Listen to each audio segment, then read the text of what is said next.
Hi guys, Dave here. Have a lot to talk about, but for the moment let's talk DuoLingo and language learning. I'm in my 30s now, and I have to say that I haven't engaged in as much language learning as an adult as I would have expected of my future self as a teenager. Becoming a polyglot and learning multiple or even many languages, like my idols of the time, such as Katsumoto of alljapaneseallthetime.com fame, Lingo Steve, or even Katolom of Hungary, whose name I'm sadly and surely still mispronouncing.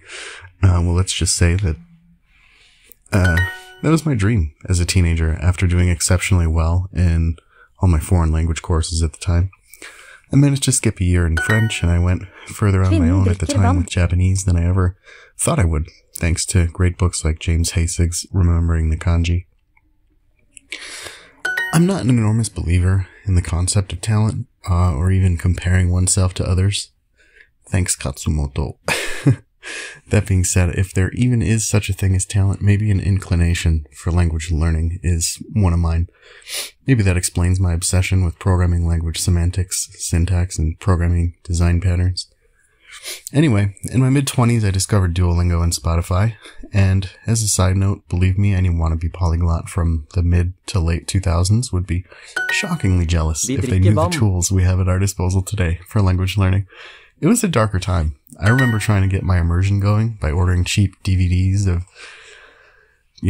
Japanese television dramas off of eBay from the notorious Hong Kong pirates. And then I even had a special region-free DVD player. In fact, I still have it somewhere. So it was a darker, different time. But now we have podcast galore, YouTube, which has not exploded really, but rather scaled on the level of a supernova or something over the last 10 years. And also we have DuoLingo. So I started with Norwegian maybe, 3, 4, 5 years ago. No, that's not that specific, but there are people who've been using it for far longer and more rigorously than I. But to give you an idea of how obsessed I used to be with DuoLingo, initially when I started, the app had no dark mode, and I used it so much that the light UI caused burn-in on my Samsung's OLED.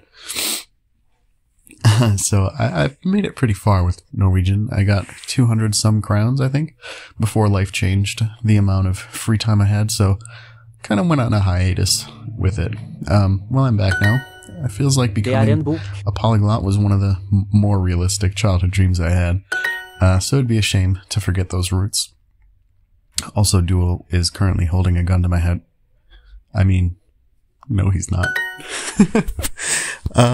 Norwegian is a fun course on DuoLingo. It's a super long course, one of the longest, I think. A lot of the sentences are hilarious. Last I used DuoLingo, legendary crowns weren't even a thing.